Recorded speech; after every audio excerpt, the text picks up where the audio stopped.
They saw a quiet museum guide who spent her days explaining brushstrokes and historical context. What they didn't see was someone who'd spent 5 years taking night classes in security technology, digital surveillance, and crisis management, all because she couldn't bear the thought of losing the art she'd devoted her life to protecting. Sometimes the most dangerous person in the room is the one who cares the most. Welcome to Cultural Guardian Stories. I'm standing in an art museum as I tell you this story, surrounded by priceless masterpieces that depend on people like Emma Rodriguez for their protection. Today's story proves that sometimes the deepest expertise doesn't come from formal training.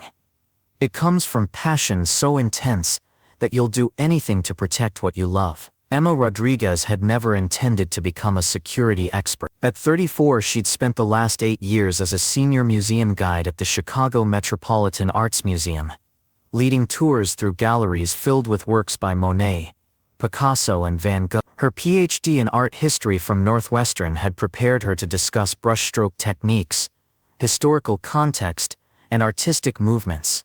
But it hadn't prepared her for the growing anxiety she felt about the vulnerability of the treasures she'd devoted her life to studying.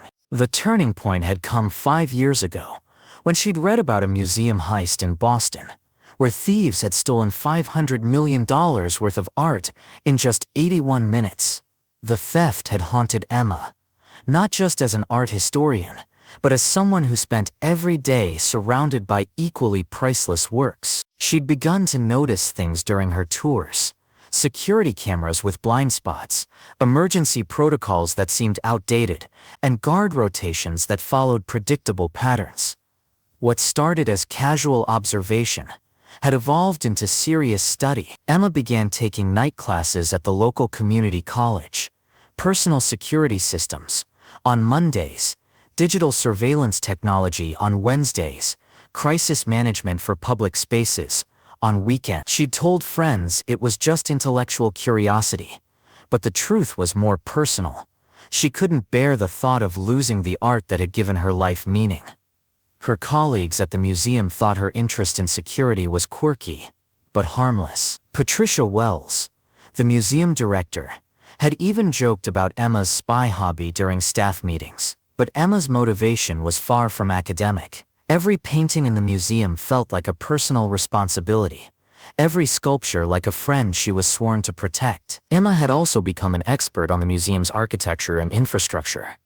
Built in 1924, the Chicago Metropolitan Arts Museum was a labyrinth of galleries, storage rooms, maintenance corridors, and hidden passages that most staff members never explored. But Emma had mapped every inch of the building, studied every entrance and exit, and learned the location of every security panel and emergency system. What had started as art history research had become comprehensive building intelligence, gathered not through military training or law enforcement experience, but through pure dedication to protecting something she loved more than her own safety. The private midnight tour had been arranged through the museum's exclusive donor program. 8 wealthy collectors who'd paid $5,000 each for after-hours access to the museum's most prized pieces. Emma had conducted dozens of these private tours over the years, and they followed a familiar pattern: wealthy patrons who wanted to feel special, exclusive access to restricted areas, and detailed explanations of works they'd only seen in magazines. Tonight's group seemed typical at first glance. Robert Manning, a tech entrepreneur from San Francisco; Dr. Catherine Sullivan, a retired surgeon and art collector from Boston; James Chen, an investment banker from New York; 5 others with impressive credentials and the kind of wealth that made private museum tours seem like casual entertainment. But Emma's 5 years of security training had taught her to observe details that most tour guides would miss. As she led the group through the Renaissance wing, she noticed subtle inconsistencies that triggered the awareness she'd developed through hundreds of hours of crisis management courses. The first anomaly was their knowledge level. While most private tour participants asked basic questions about technique and historical context, 3 members of tonight's group asked specific questions about the museum's security systems, building layout, and staff schedules. Their questions were sophisticated enough to suggest professional interest rather than casual curiosity. The second red flag was their movement patterns. Emma had learned in her surveillance technology classes The professional criminals often conducted reconnaissance, disguised as legitimate activities. Tonight, she noticed that Manning, Sullivan and Chen were paying more attention to camera positions and exit routes than to the artwork they'd supposedly come to see. The third warning sign was their coordination. During her crisis management training, Emma had studied how professional teams communicated through subtle signals and positioned themselves to control key areas. As the tour progressed through the European Masters Gallery, she realized that the three suspicious visitors had unconsciously arranged themselves to monitor all approaches to the gallery's centerpiece, Van Gogh's Starry Night over the Rhone, valued at $200 million, and considered one of the museum's most precious holdings. Emma faced a dilemma that her security courses had prepared her for theoretically but never practically. What to do when professional instincts suggested a threat, but evidence remained circumstantial. Emma's decision to continue the tour while gathering intelligence reflected her academic training as much as her security education. Rather than immediately calling for help, she implemented a strategy she'd learned in her surveillance technology class: gather actionable intelligence while maintaining operational security. As she led the group into the Impressionist wing, Emma activated what she privately called her security mode, heightened awareness combined with systematic observation. She began testing her suspicions through careful conversation and strategic positioning. "Miss Manning," Emma said, stopping in front of a Monet water lilies painting, "I noticed you asking about our building's original construction. Are you involved in museum architecture professionally?" Manning's response was smooth but revealed training that didn't match his supposed background as a tech entrepreneur. "Just curious about sightlines and structural integrity. You develop an eye for these things in my business." Sightlines and structural integrity weren't typical concerns for software developers, but they were exactly what someone planning a heist would need to understand.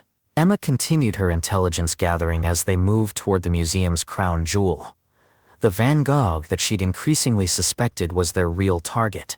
Her crisis management training had taught her to identify the moment when a situation shifted from suspicious to actively dangerous. That moment came when she noticed Dr. Sullivan discreetly photographing security camera positions with her phone, using the flash from her camera app to map blind spots in the surveillance coverage. Emma now faced the situation she'd spent 5 years training for: a coordinated threat to the art she'd devoted her life to protecting, with no security guards immediately available and no backup beyond her own knowledge and preparation. But Emma Rodriguez had learned something during her years of passionate study. When you truly love something, you'll find a way to protect it, regardless of the odds or your official qualifications. As the tour approached the Van Gogh Gallery, Emma made a decision that combined her academic training with her security education. She would force the situation into the open by using her superior knowledge of the museum and her understanding of human psychology. "Ladies and gentlemen," Emma announced as they entered the gallery housing Starry Night over the Rhone, "I should mention that this particular room has some unique security features that make it quite interesting from a technological perspective." The reaction was immediate and telling. Manning, Sullivan, and Chen all focused intently on Emma's words, while the legitimate tour participants continued admiring the artwork. "For instance," Emma continued, moving to a position that put her between the Van Gogh and the three suspicious visitors, "this gallery has pressure-sensitive floors that detect unexpected weight distribution, infrared motion sensors that can distinguish between authorized and unauthorized movement patterns, and silent alarms that are triggered by specific phrases or code words." Emma was making up most of these details, but her surveillance technology classes had taught her that psychological pressure often forced criminals to reveal their intentions prematurely. "That's fascinating," Manning said, his tone suggesting professional interest rather than casual curiosity. "Could you show us how those systems work?" Emma's response demonstrated both her art history expertise and her security training. "Actually, Mr. Manning, I'm curious about something. In 8 years of giving private tours, I've never had a tech entrepreneur, a retired surgeon, and an investment banker all ask detailed questions about building security, camera blind spots, and emergency procedures. That's exactly the kind of professional coordination that my crisis management courses taught me to recognize." The silence that followed was profound. Emma had forced the situation into the open using nothing but knowledge, observation, and the courage that came from caring too much to back down. Dr. Sullivan was the first to respond, Ms. Rodriguez, I think you're reading too much into casual curiosity. Maybe, Emma replied, positioning herself directly in front of the Van Gogh. But my digital surveillance classes taught me that professional art thieves often infiltrate private tours to conduct reconnaissance, and my security technology training showed me how to recognize the equipment you're carrying. Emma pointed to subtle details she'd noticed during the tour. Mr. Manning, that's not a regular smartphone you're using to take pictures. It's a signal jamming device disguised as a phone. Sullivan, your medical equipment bag contains electronic tools that are designed to defeat alarm systems. And Mr. Chen, your investment banker credentials are impressive, but investment bankers don't typically carry glass-cutting tools in their briefcases. The three professionals exchanged glances, realizing that their carefully planned infiltration had been detected by someone whose expertise they'd completely underestimated. Manning stepped forward slightly, his demeanor shifting from wealthy tourist to professional operator. Rodriguez, you're very observant. But you're also alone in a museum after hours with 8 people, 3 of whom are trained professionals. Perhaps we can reach an understanding. Emma's response reflected 5 years of preparation for exactly this moment. Mr. Manning, you're absolutely right that you outnumber me. But you're wrong about me being alone. What Manning and his team didn't understand was that Emma's 5 years of security education had been specifically focused on protecting the museum where she worked. Every class she'd taken, every system she'd studied, and every emergency protocol she'd learned had been applied to this exact building with this exact collection. Emma pressed a button on what appeared to be a standard museum communication device. Ladies and gentlemen, I need to inform you that this private tour is now concluded due to a security situation. Please follow the emergency lighting to the main exit where museum security will escort you safely from the building. The 5 legitimate tour participants looked confused but began moving toward the exits, leaving Emma alone with Manning, Sullivan and Chen in the Van Gogh gallery. Miss Rodriguez, Sullivan said with professional calm, that was very clever. But you should know that we've already disabled the museum's primary security systems. Your alert won't reach anyone. Emma's smile reflected both her art history background and her technical training. Sullivan, you disabled the systems you knew about. But my 5 years of studying this building's security taught me about backup systems that most people don't know exist. What Emma had discovered during her architectural research was that the 1924 museum building had multiple layers of security systems installed over decades of renovations. While modern thieves focused on contemporary digital systems, Emma had learned about mechanical backup systems, hardwired emergency protocols, and manual overrides that predated computerized security. You see, Emma continued, my crisis management courses taught me that the best security isn't just technology, it's redundancy, preparation, and knowing your environment better than your opponents do. As if to prove her point, the gallery's lighting shifted from normal illumination to emergency mode, and the subtle sound of mechanical locks engaging echoed through the building. What you're hearing, Emma explained with academic precision, is the museum's lockdown protocol activating. In approximately 3 minutes, this building will be sealed using systems that were installed before digital security existed. You can disable computers, but you can't hack mechanical engineering from. Manning's team realized they were facing something they hadn't planned for. Not just an alert security guard or a sophisticated electronic system, but someone who understood the building's infrastructure better than they understood their own equipment. Emma's next move demonstrated how 5 years of passionate study could be more effective than formal military training. Rather than trying to physically confront 3 professional criminals, she used her superior knowledge of the museum to control the tactical situation. Gentlemen and lady, Emma said, moving to a position that put the Van Gogh behind her while giving her access to multiple emergency controls. I should explain what's happening. The lockdown protocol I've activated operates on mechanical timers that can't be overridden remotely. In 2 minutes and 30 seconds, this gallery will be sealed with reinforced barriers that were designed to protect the artwork from fire, flood, or theft. She gestured toward the gallery's entrances, where steel barriers were beginning to descend from hidden ceiling compartments. My building systems courses taught me that these barriers are designed to contain threats while protecting the collection. They can't be opened from inside the gallery once they're fully deployed. and they're rated to withstand pretty much anything short of military explosives. Sullivan stepped toward one of the descending barriers, testing its resistance. This is a bluff. Museums don't trap people inside with the artwork. Emma's response reflected both her academic training and her practical education. Sullivan, you're thinking like a criminal, not like a curator. The primary mission of any museum security system is protecting the collection, not the people who might threaten it. These barriers were designed during the 1940s when museum security meant protecting art from wartime threats. Manning was trying to use his electronic equipment to override the mechanical systems, but Emma's study had taught her something that sophisticated criminals often missed.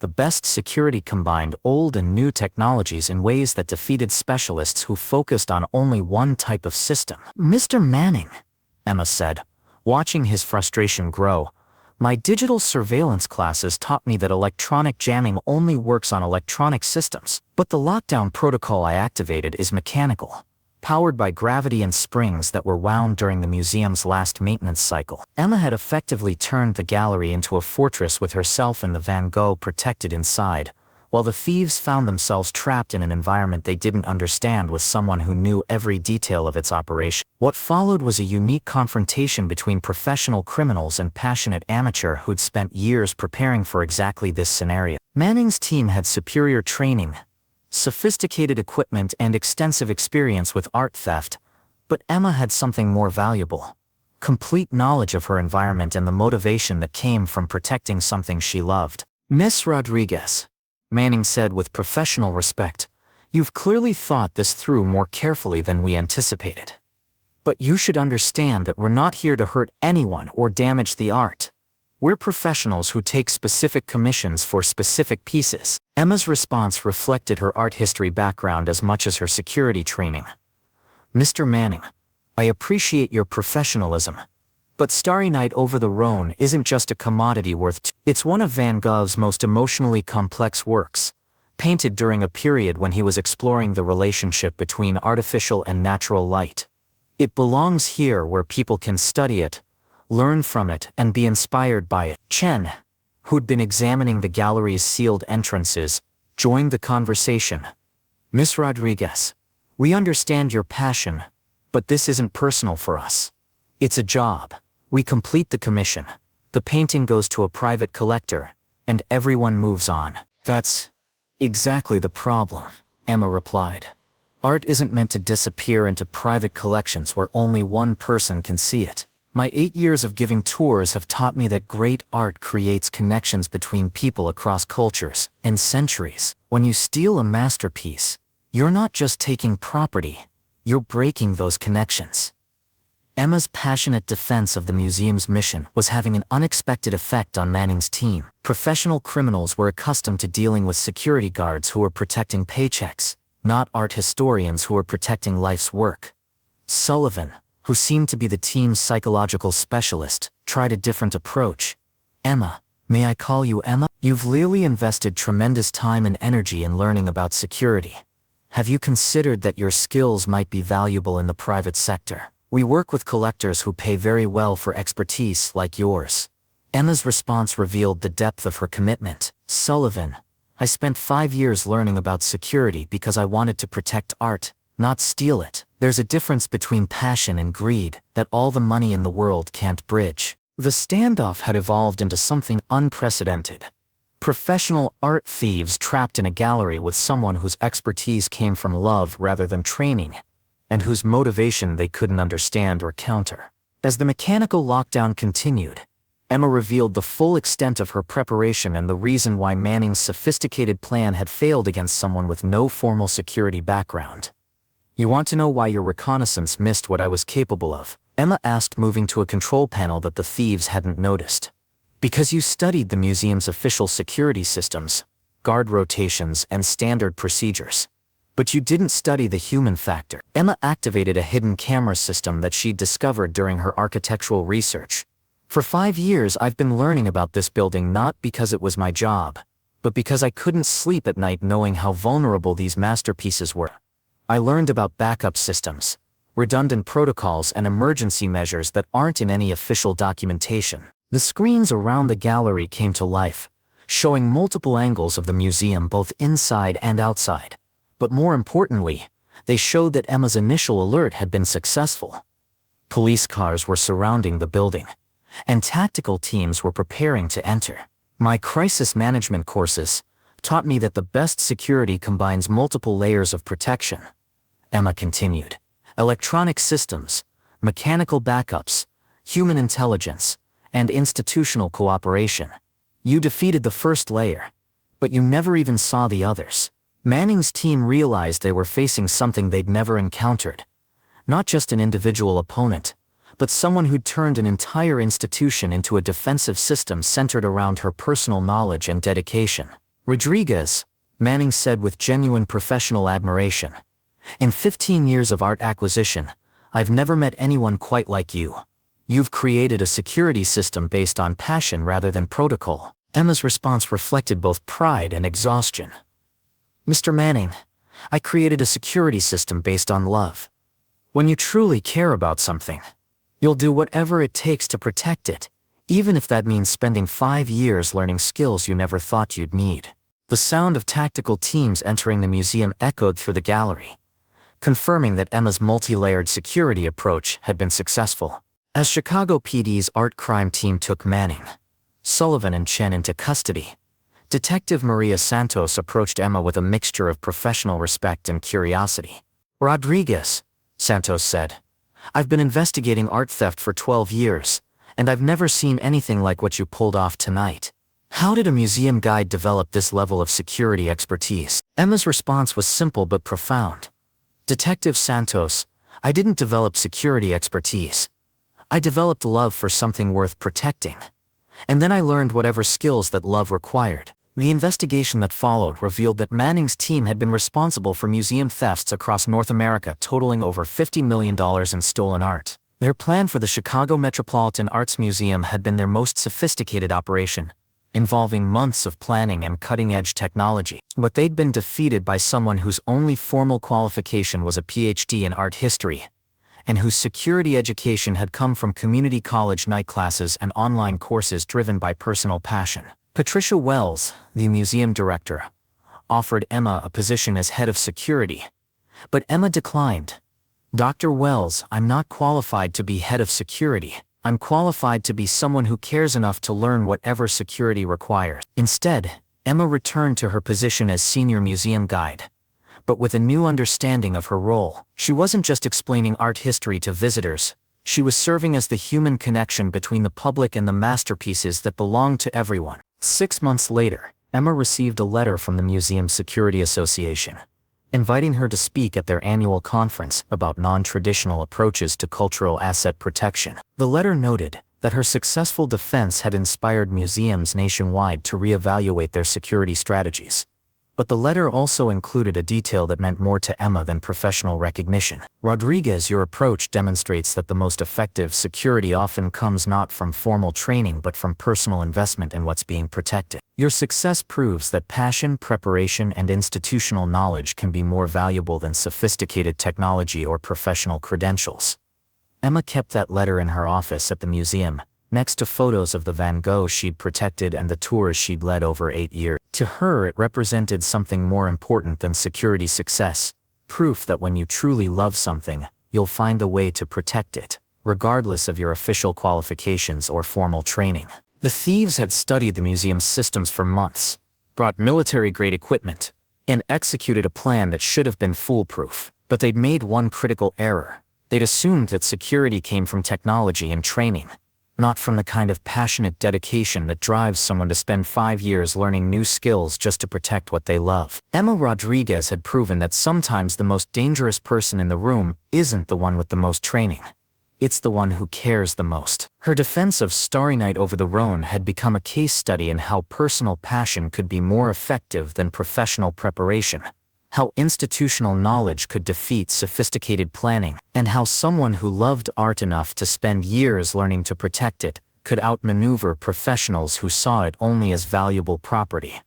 And every day, as Emma led tours through the galleries filled with masterpieces that belonged to everyone, she carried with her the quiet satisfaction of knowing that sometimes the best qualification for protecting something isn't formal credentials. It's the kind of love that won't let you give up, regardless of the odds. The museum visitors who listened to her passionate explanations of brushstroke techniques and historical context had no idea they were learning from someone who'd proven that expertise comes not from where you train, but from how much you care about what you're protecting. And in a world where threats could come from anyone, anywhere, at any time, Emma Rodriguez had demonstrated that sometimes the most powerful defense isn't technology or training. It's the kind of passionate preparation that comes from refusing to let anyone harm what you love. If you enjoyed this story of passion over profession, dedication over credentials, and the power of loving something enough to learn whatever it takes to protect it, don't forget to subscribe to Cultural Guardian Story. We explore the untold accounts of people who protect our shared heritage through knowledge, courage, and unwavering commitment. Have you ever loved something so much that you learned new skills just to protect or preserve it? Share your stories in the comments below. Remember, in a world where expertise is often measured by degrees and certifications, sometimes the most qualified person in the room is the one who cares the most. Thanks for watching, and we'll see you in the next story.